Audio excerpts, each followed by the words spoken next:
Hello दोस्तों, नमस्कार। दिन भर की बड़ी खबर बिना देरी के बताएंगे, जहां सबसे पहले बताएंगे सर्वे रिपोर्ट में बड़ा खुलासा। पाकिस्तान से भी ज्यादा भारत को पसंद करते हैं इस्लामिक देशों के युवा। तो वहीं संयुक्त राष्ट्र में भारत की स्थायी प्रतिनिधि रुचिरा कंबोज के रिटायर होने के साथ साथ किसकी नियुक्ति होगी। तो वहीं भारत में एग्जिट पोल के नतीजे के बीच इस देश के चुनाव ने सबको चौंका दिया है। दोस्तों बताएंगे 40 साल में पहली बार ऐसा हुआ है नेल्सन मंडेला की पार्टी को लेकर। तो वहीं एग्जिट पोल को लेकर सबसे बड़ा खुलासा, सबसे बड़ी खबर आपको बताएंगे कि एग्जिट पोल में किसकी बनने वाली है सरकार, रियलिटी में कितनी सीट मिलने वाली है। तो वहीं वो भी बताएंगे कि भारतीय जनता पार्टी का जहां अभी तक एक बार भी नहीं खुला था खाता, वहां भी खिलता दिखाई दिया है कमल। और बंगाल का क्या हाल है दोस्तों, सारी जानकारियां बताएंगे। पीएम नरेंद्र मोदी जी का क्या रिएक्शन आया है एग्जिट पोल के बाद, कांग्रेस की तरफ से क्या रिएक्शन आया है, सारी जानकारियां बताएंगे। बस आप वीडियो के अंत तक बने रहिएगा और अपने भारत में निरंतर विकास चाहते हैं तो वीडियो को लाइक करके, चैनल को सब्सक्राइब करके, बेल आइकन दबा के कमेंट में जय हिंद कहना बिल्कुल मत भूलिएगा। तो बात करते हैं पहली बड़ी खबर की, जहां सर्वे रिपोर्ट में सबसे बड़ा खुलासा, पाकिस्तान से ज्यादा भारत को पसंद करते हैं इस्लामिक देशों के युवा। जी हां, एक सर्वे में बड़ा खुलासा हुआ है कि इस्लामिक देशों में युवा पाकिस्तान से ज्यादा भारत को पसंद करते हैं। हालांकि पाकिस्तान खुद को मुस्लिम देशों का सबसे प्रमुख सदस्य साबित करने में लगा रहता है और इसके नेता अक्सर मुस्लिम उम्मा का जिक्र करते हुए अरब देशों के साथ अपनी नजदीकी का दिखावा करते रहते हैं। लेकिन अरब के लोग पाकिस्तान को जरा भी पसंद नहीं करते हैं। सर्वे के अनुसार अरब देशों के युवाओं की नजर में पाकिस्तान से ज्यादा सम्मान भारत का है। अरब देशों के युवाओं के बीच किया गया सर्वे के अनुसार भारत सिर्फ पाकिस्तान ही नहीं बल्कि अमेरिका से भी ऊपर है। जी हां दोस्तों, ये सर्वे किसने क्या आपको बता दें, एजडा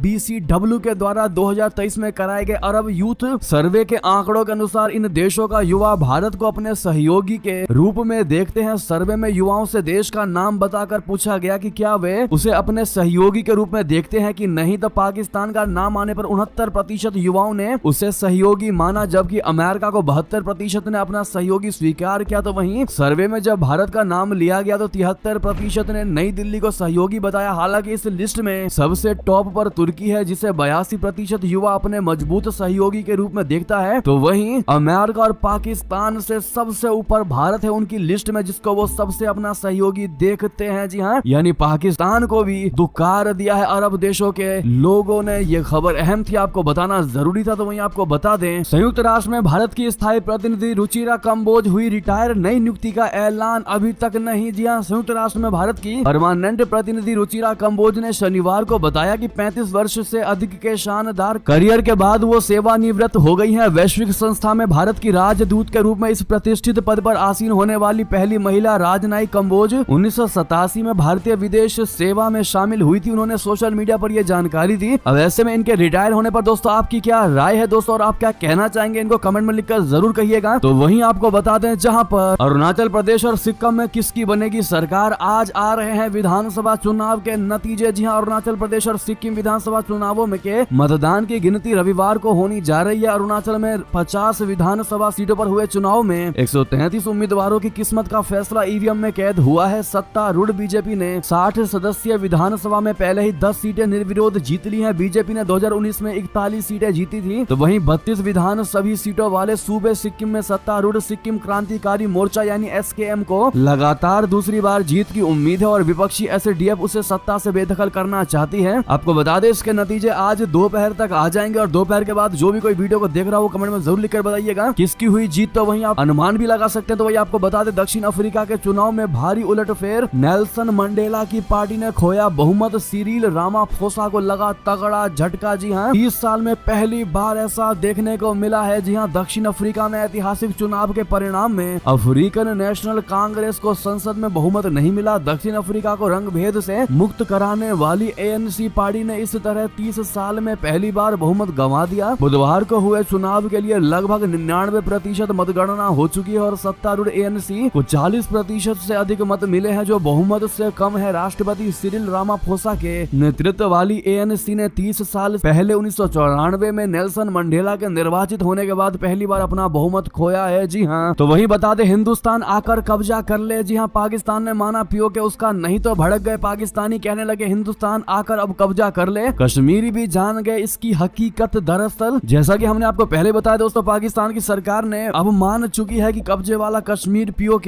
एक विदेशी जमीन है, जो भारत के लिए बड़ी ही खुशखबरी की खबर है। इसका मतलब यह है कि पाकिस्तान ये मान चुका है कि POK उसका हिस्सा है ही नहीं, जो कि भारत के लिए बड़ी अच्छी खबर है। दिलचस्प बात यह है कि वैसे तो पाकिस्तान पीओके को दुनिया भर में चिल्लाकर आजाद कश्मीर कहता है, लेकिन जब अपने ही देश की कोर्ट में जवाब की बारी आई तो उसने इसे विदेशी क्षेत्र बता दिया। यानी पाकिस्तान ने ना चाहते हुए भी ये स्वीकार कर लिया है कि पीओके किसी और देश का हिस्सा है। पाकिस्तान के इस कबूल नामे पर पाकिस्तानी जनता हैरान है। एक पाकिस्तानी जनता ने कहा, स्वीकार किया कि इसमें कुछ भी नया नहीं है। उन्होंने कहा कि पीओके के लोग खुद पाकिस्तान के लोगों को अपना नहीं मानते हैं। उन्होंने कहा कि जब भी हम पीओके में घूमने जाते हैं तो वहाँ के लोग कहते हैं कि ये पाकिस्तान से आए हैं। उन्होंने ये भी कहा है कि पीओके के लोग अब खुद पाकिस्तान से छुटकारा पाना चाहते हैं। जी हाँ, तो वहीं पाकिस्तानी एक नुमान शख्स ने कहा कि आज पाकिस्तान की हालत इतनी खराब है, यहाँ का युवा भी मुल्क में नहीं रहना चाहता। उन्होंने बताया कि पाकिस्तान के हालात आज ये हैं कि देश का हर नागरिक ये चाहता है कि कोई गोरा आकर या फिर हिंदुस्तानी ही आकर कब्जा जमा ले ताकि हमारी जान छूटे। यानी कि पाकिस्तान अब सरेंडर कर चुका है। पाकिस्तान की एक एक जनता समझ चुकी है कि पाकिस्तान की सरकार सिर्फ उनको बड़ा बड़ा लॉलीपॉप देते रहते हैं और उसी के सहारे वो अपनी सरकार चलाते हैं। और अब पाकिस्तान की जनता रियलिटी जान चुकी है कि पाकिस्तान की हकीकत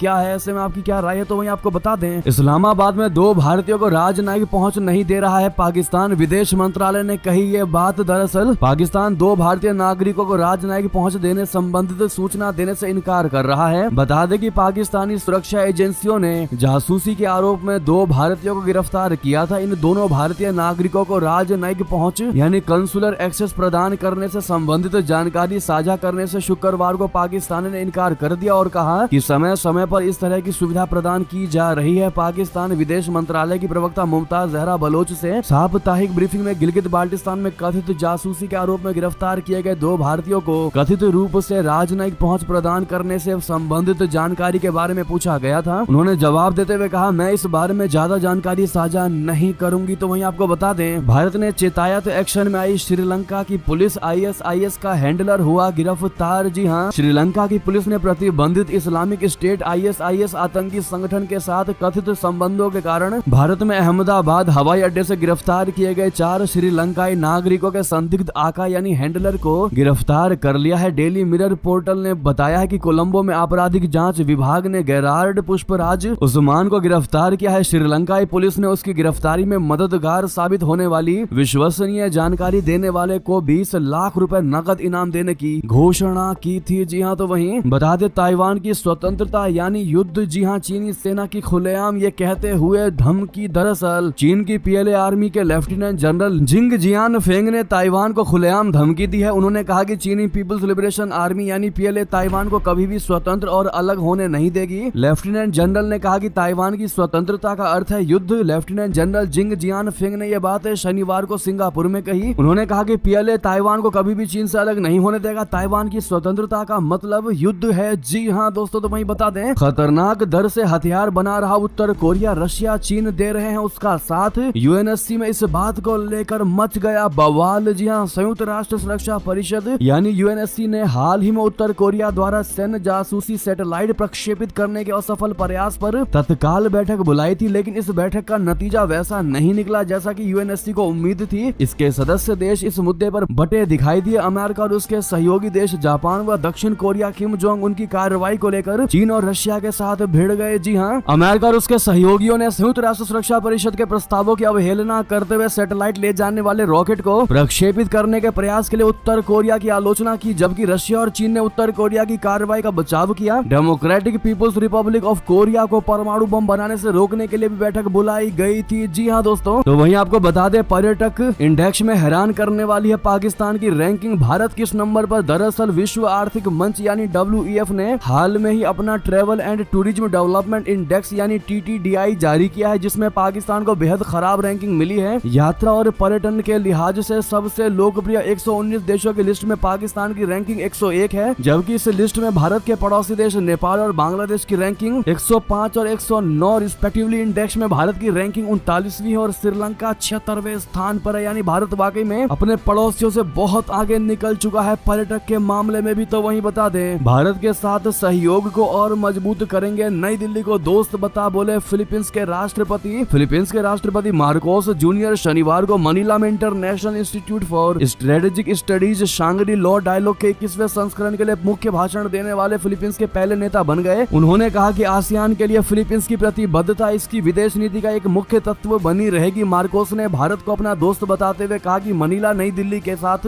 सहयोग जारी रखेगा। जूनियर मार्कोस ने आगे कहा कि हम अमेरिका के साथ अपने गठबंधन और ऑस्ट्रेलिया, जापान, वियतनाम, ब्रुनेई और आसियान के सभी सदस्य राज्यों के साथ अपनी रणनीतिक साझेदारी को मजबूत करेंगे। तो वहीं बता दें, इजराइल युद्ध विराम को तैयार, बाइडन ने बताया प्लान। कहा यह हमास के लिए अंतिम मौका है। जी हां, इजराइल बंधकों की रिहाई के बदले में गाजा में नए सिरे से युद्ध विराम के लिए तैयार हो गया है। इस बीच अमेरिकी राष्ट्रपति बाइडन ने हमास से नए प्रस्ताव पर सहमत होने का आह्वान करते हुए कहा यह संघर्ष को समाप्त करने का सबसे अच्छा और अंतिम मौका है। बाइडन द्वारा प्रस्तुत नया प्रस्ताव 3 चरणों में बना है तथा पिछले प्रस्तावों से अलग है, क्योंकि तीनों चरणों में पक्षकारों के आगे बढ़ने के साथ ही युद्ध विराम जारी रहेगा। पहले चरण के दौरान 6 सप्ताह तक चलने वाले युद्ध विराम के दौरान इजरायली सेना गाजा के आबादी वाले केंद्रों से हट जाएगी तथा बुजुर्ग और महिला बंधकों को सैकड़ों फलस्तीनी कैदियों के बदले में दिया जाएगा। बाइडन ने कहा कि फलस्तीनी नागरिक उत्तरी गाजा सहित गाजा में वापस लौटेंगे तथा 600 ट्रक प्रतिदिन गाजा में मानवीय सहायता के लिए भेजे जाएंगे। तो वहीं शंग्री ला रक्षा मंच पर फिर मिले चीन और अमेरिका, क्या रिश्तों में होगा इनके सुधार। दरअसल 2 वर्षों के बाद अमेरिका और चीन के बीच हुई बैठक। अमेरिकी रक्षा मंत्री लॉयड ऑस्टिन ने चीनी रक्षा मंत्री डोंग जुन से शंग्री ला रक्षा मंच पर मुलाकात की है। ऑस्टिन ने कहा कि चीन के साथ युद्ध आसान नहीं और न ही अनिवार्य है। सिंगापुर में शंग्री ला रक्षा मंच की बैठक हो रही है। अमेरिका के रक्षा मंत्री लॉयड ऑस्टिन ने यहाँ चीनी रक्षा मंत्री डोंग जुन से तकरीबन 1 घंटे तक बैठक की। शनिवार को ऑस्टिन ने सुरक्षा अधिकारियों को कहा है कि एशिया प्रशांत क्षेत्र में दोनों देशों के बीच तेजी से बढ़ते तनाव के बावजूद चीन के साथ युद्ध आसान नहीं है और न ही अनिवार्य है। तो वहीं आपको बता दें, इमरान खान ने किया कबूल। कहा पाकिस्तानी आर्मी चीफ बाजवा पर भरोसा करना मेरी सबसे बड़ी भूल। जी हां, इमरान खान ने पाकिस्तान में कानून के शासन के प्रति अपनी प्रतिबद्धता पर जोर देते हुए कहा कि उनका कारावास अन्यायपूर्ण है। पाकिस्तान की अडियाला जेल में कैद पूर्व प्रधानमंत्री इमरान खान का कहना है कि उन्हें प्रधानमंत्री पद पर रहते समय जनरल, जो कि अब रिटायर हो चुके हैं, कमर जावेद बाजवा पर भरोसा करने का बेहद अफसोस है। पीटीआई के संस्थापक इमरान खान ने पाकिस्तान के राजनीतिक और सैन्य नेतृत्व के आलोचना करते हुए बाजवा पर उन्हें कैद करने की साजिश रचने का भी आरोप लगाया। इमरान खान ने कहा कि मेरा एकमात्र अफसोस जनरल बाजवा पर भरोसा करना है। उन्होंने उन पर सैन्य प्रमुख के रूप में दूसरा विस्तार हासिल करने के लिए झूठ और गलत बयानबाजी करने का भी आरोप लगाया। जी हाँ, इमरान खान ने जोर देकर कहा कि मुझे यकीन है कि ये सब कुछ जनरल बाजवा द्वारा ही रचा गया था और मैं किसी और को इसके लिए जिम्मेदार नहीं मानता। तो वहीं बता दें, अफगानिस्तान से बड़ी खबर, नदी पार करते समय पलट गई नाव, जिस हादसे में 20 लोगों की इंस्टेंट हो गई मौत। जी हाँ, पूर्वी अफगानिस्तान में बड़ा हादसा हुआ। यहाँ एक नदी पार करते हुए शनिवार सुबह एक नाव पलट गई, जिससे हड़कंप मच गया। इस दर्दनाक हादसे में करीब 20 लोगों की मौत की खबर है। तो वहीं अमेरिका नहीं, भारत और रशिया की दोस्ती से घबराया रहता है चाइना। विशेषज्ञों ने इस मुद्दे पर अपनी राय दी है। भारत को लेकर ड्रैगन का सबसे बड़ा डर भी बताया गया है। दरअसल चीन और रशिया के बीच सहयोग मजबूत होने की खबर आने के साथ ही भारत पर इसके असर को लेकर चर्चा जोर पकड़ने लगती है। विशेषज्ञ इस बात पर आशंका जाहिर करते हैं कि रूस और चीन का बढ़ता याराना भारत रशिया की पुरानी दोस्ती को पटरी से उतार देगा। हाल ही में रूसी राष्ट्रपति व्लादिमीर पुतिन की बीजिंग यात्रा के बाद नई दिल्ली में इस खतरे की घंटी के रूप में देखा जा रहा है। रक्षा हलकों में तो भारत के रशिया से दूर जाने की मांग भी की जाने लगी है, लेकिन क्या ये सच में ऐसा है? क्या वाकई रशिया अपने दशकों पुराने दोस्त भारत को चीन के लिए छोड़ देगा? आपको बता दे क्या कहते हैं एक्सपर्ट। दोस्तों, चीनी मीडिया के सर्वेक्षण से पता चलता है कि रशिया भारत के मजबूत संबंधों को लेकर चीन में गहरी नाराजगी है। सोशल मीडिया पर ऑनलाइन प्रतिक्रिया में अक्सर रशिया को निशाने पर लिया जाता है कि वो भारत को सैन्य सहायता देकर चीन की पीठ में छुरा घोंप रहा है। रशिया द्वारा भारत को 4थी पीढ़ी के टैंक की पेशकश हो या फिर शंघाई सहयोग संगठन में भारत को शामिल करना हो, चीन में रशिया के इरादों पर अक्सर सवाल उठाए जाते रहे हैं। चीन को पता है कि कुछ भी हो जाए, कैसी भी सिचुएशन आ जाए, लेकिन रशिया भारत को कभी नहीं छोड़ने वाला और ये सबसे बड़ी चीन के लिए चिंता का विषय है। ऐसे में दोस्तों, रशिया और भारत के संबंधों पर आपकी क्या राय है? कमेंट में लिखकर अवश्य बताइएगा। तो वहीं आपको बता दें, अब बात करते हैं डोमेस्टिक खबरों की, जहां महापौल में तीसरी बार मोदी सरकार, जहां कभी नहीं खुला खाता वहां भी खिला कमल, बंगाल में दिखा कमाल। बता दें, एग्जिट पोल में फिर एक बार मोदी सरकार। पोल ऑफ पोल्स में किस दल को मिलती दिखाई दे रही है, कितनी सीटें आपको बता दें। लोकसभा चुनाव के लिए मतदान 1 जून को समाप्त हो गया। मतदान के बाद आए एग्जिट पोल में भारतीय जनता पार्टी और उसके नेतृत्व वाले एनडीए गठबंधन को भारी बहुमत मिलने का अनुमान है। लोकसभा की सभी 543 सीटों के लिए एग्जिट पोल आ गया है। अधिकतर एग्जिट पोल बीजेपी को पिछली बार के मुकाबले और अधिक मजबूत स्थिति में दिखा रहे हैं। तो वहीं कांग्रेस व उसके सहयोगियों का इंडिया गठबंधन बुरी तरह पिछड़ता नजर आ रहा है। एग्जिट पोल में जहां एनडीए को लगभग 350 से 380 सीटें मिलने का अनुमान है, तो वहीं इंडिया गठबंधन केवल 150 से 180 सीटों के आसपास सिमटता नजर आ रहा है। आपको बताते हैं दोस्तों, आखिर किस एग्जिट पोल में किस दल को कितनी सीटें मिलती दिखाई दे रही हैं। अगर आप सी वोटर में एग्जिट पोल की बात करें तो बीजेपी को 353 से 383 सीटें, एनडीए की हम बात कर रहे हैं तो वहीं इंडिया गठबंधन की बात करें तो 152 से 182, अन्य की बात करें तो 4 से 12 सीटें। तो वहीं न्यूज 24 टुडे चाणक्य की बात करें एग्जिट पोल की, तो जहां बीजेपी 400 पार दिखाई दे रही है दोस्तों, एनडीए 400 पर, इंडिया गठबंधन 107 पर और अन्य 36 सीट जीतती दिखाई दे रही है। तो वहीं इंडिया टुडे एक्सिस माई इंडिया एग्जिट पोल की बात करें तो एनडीए को 361 से 401 सीटें मिलती दिखाई दे रही है। यहाँ भी एनडीए 401 का आंकड़ा पार करती नजर आ रही है। तो वहीं इंडिया गठबंधन 131 से 166 सीटें और अदर्स के खाते में 8 से 20 सीटें जाती दिखाई दे रही हैं। वहीं टाइम्स नाउ ईटीजी में इंडिया गठबंधन को 152 सीटें मिलती दिखाई दे रही हैं, जहां पर एनडीए को 358, इंडिया गठबंधन को 152, अन्य के खाते में 33 सीटें जाती नजर आ रही है। वहीं जन की बात एग्जिट पोल की बात करें तो एनडीए को 362 से 393 सीटें, इंडिया गठबंधन को 141 से 161, अन्य को 10 से 20 सीटें मिलती दिखाई दे रही हैं। डी डायनामिक्स की बात करें तो एनडीए को 371, इंडिया गठबंधन को 125, अन्य के खाते में 47 सीटें जाती दिखाई दे रही हैं। बाकी सबका आप ये पिक्चर भी स्क्रीन पर देख ही पा रहे होंगे किस एग्जिट पोल में किसको कितनी सीटें मिल रही हैं। लेकिन दोस्तों अगर हम ओवरऑल बात करें तो बीजेपी फिर एक बार एग्जिट पोल के मुताबिक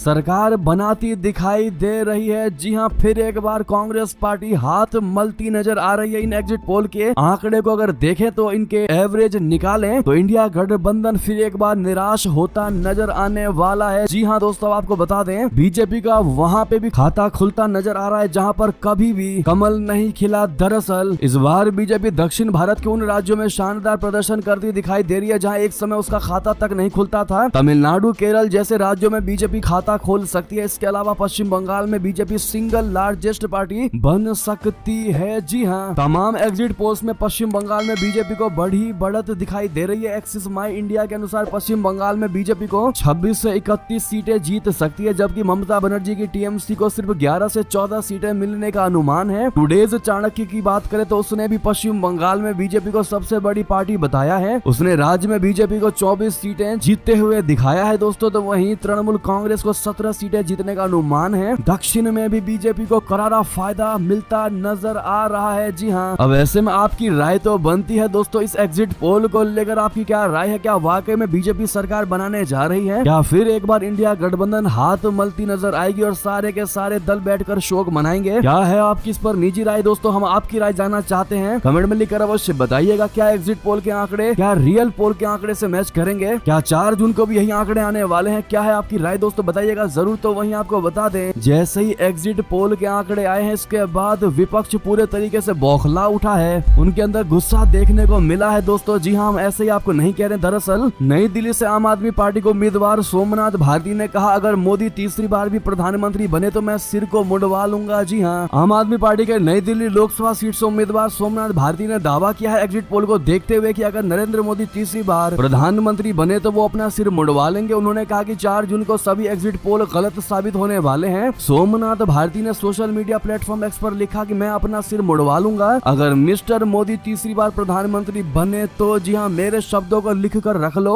उन्होंने आगे कहा कि दिल्ली में इंडिया गठबंधन सभी 7 सीटों पर जीत हासिल करेगा। भारती ने कहा कि मोदी जी का डर एग्जिट पोलों को उन्हें हारते हुए दिखाने की अनुमति नहीं देता है, इसीलिए हम सभी को 4 जून को आने वाले नतीजों की प्रतीक्षा करनी होगी। जनता ने बीजेपी के खिलाफ भारी वोट किया है। तो दोस्तों वहीं कांग्रेस के जयराम रमेश का सबसे बड़ा बयान, कहा मैनेज करवाए गए हैं ये सभी एग्जिट पोल, इंडिया गठबंधन 295 से ज्यादा सीटें जीत रहा है। जी हाँ, आप देख सकते हैं कैसी कैसी बयानबाजी की जा रही है विपक्षियों के द्वारा बौखलाहट में। दरअसल कांग्रेस ने 7 चरण के मतदान पूरे होने के बाद सामने आई इस एग्जिट पोल को मनोवैज्ञानिक खेल करार देते हुए शनिवार को कहा है कि ये सब मैनेज्ड है और इंडिया गठबंधन 295 से ज्यादा सीटें जीत रहा है। कांग्रेस संचार विभाग के प्रभारी जयराम रमेश ने एग्जिट पोल के परिणाम आने के बाद कहा कि इंडिया गठबंधन की जीत तय है और 4 जून को प्रधानमंत्री नरेंद्र मोदी सत्ता से बाहर हो रहे हैं। मोदी का नाम लिए बिना कांग्रेसी नेता ने कहा कि जिस व्यक्ति का 4 जून को एग्जिट होना है तय है, उसने ये एग्जिट पोल्स मैनेज करवाए हैं। इंडिया गठबंधन को निश्चित रूप से कम 295 सीटें मिलेंगी, बिल्कुल स्पष्ट और निर्णायक बहुमत। उन्होंने श्री मोदी को निर्वर्तमान प्रधानमंत्री बताते हुए कहा कि निवर्तमान प्रधानमंत्री इस बीच 3 दिनों तक निश्चित रह सकते हैं। हैं ये सब मनोवैज्ञानिक खेल है जिनमें उन्होंने महारत हासिल कर ली है। दोस्तों कांग्रेस को, इंडिया गठबंधन को, खास करके विपक्षियों को उम्मीद है कि वास्तविक परिणाम कुछ अलग होने वाले हैं और उनकी पार्टी जीतेगी। लेकिन आपकी इस पर क्या राय है दोस्तों, बताइएगा जरूर। तो वहीं आपको बता दें, ऐसा एग्जिट पोल है जिसमें इंडिया गठबंधन जीतती नजर आ रही है और उस एग्जिट पोल में बहुमत से काफी दूर है एनडीए। जी हाँ, आपको बता दें वो किसने एग्जिट पोल करवाया है जिसमें एनडीए हार रही है और इंडिया गठबंधन जीतती दिखाई दे रही है। दरअसल दैनिक भास्कर के एग्जिट पोल के मुताबिक देश में विपक्षी गठबंधन की बहुमत के साथ सरकार बनती दिखाई दे रही है, तो वहीं एनडीए अलायंस बहुमत से काफी दूर नजर आ रहा है। दोस्तों डीबी के एग्जिट पोल में इंडिया गठबंधन यानी दैनिक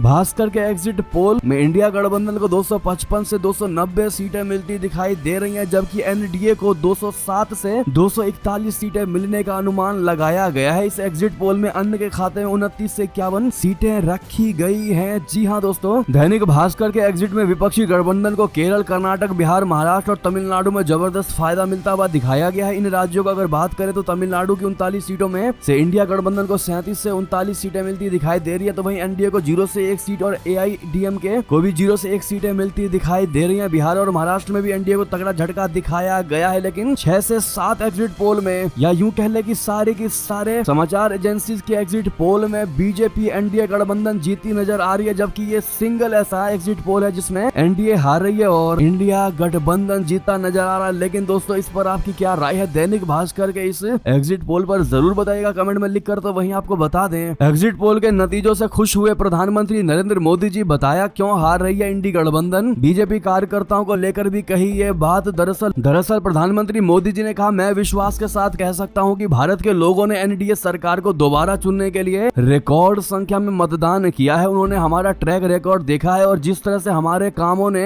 गरीबों, हाशिए पर मौजूद और वंचितों के जीवन में गुणात्मक बदलाव लाया है। साथ ही उन्होंने देखा है कि कैसे भारत में सुधारों ने भारत को 5वीं सबसे बड़ी वैश्विक अर्थव्यवस्था बनने के लिए प्रेरित किया है। हमारी हर योजना बिना किसी पूर्वाग्रह या लीग के इच्छित लाभार्थियों तक पहुंची है। प्रधानमंत्री मोदी जी ने आगे कहा कि अवसरवादी इंडी गठबंधन मतदाताओं के साथ तालमेल बैठाने में विफल रहा है। वे जातिवादी, सांप्रदायिक और भ्रष्ट हैं। ये गठबंधन जिसका उद्देश्य मुट्ठी भर राजवंशों की रक्षा करना था, राष्ट्र के लिए भविष्य की दृष्टि प्रस्तुत करने में विफल रहा। अभियान के माध्यम से उन्होंने केवल एक चीज में अपनी विशेषज्ञता बढ़ाई है, वो है मोदी को कोसना। ऐसी प्रतिगामी राजनीति को जनता ने नकार दिया है। अब मोदी जी का ये ट्वीट देख ही पा रहे होंगे दोस्तों। तो वहीं आपको बता दें, बिहार में एनडीए उम्मीदवार राम कृपाल यादव पर जानलेवा हमला, अपराधियों ने चलाई गोली, बाल बाल बचे। जी हाँ, पटना में एक बड़ी घटना नजर आई है जिसमें पाटलिपुत्र सीट के एनडीए उम्मीदवार राम कृपाल यादव पर अपराधियों ने हमला कर दिया। अपराधियों ने उन पर और उनकी गाड़ी पर फायरिंग कर दी, रोड़े भी बरसाए, लेकिन अच्छी बात यह रही कि उन्हें कोई नुकसान नहीं हुआ, वो बाल बाल बच गए। घटना मसौड़ी थाना क्षेत्र के तिनेरी गांव का है। तो वहीं ये थी अभी की सारी बड़ी खबरें। आपको हमारी खबर कैसी लगी, आशा करता हूँ बहुत अच्छी लगी होगी। थोड़ी भी अच्छी लगी तो वीडियो को लाइक करके, चैनल को सब्सक्राइब करके, बेल आइकन दबा के कमेंट में जय हिंद अवश्य कह दीजिएगा। मिलता अगली बड़ी खबर में। बहुत बहुत धन्यवाद।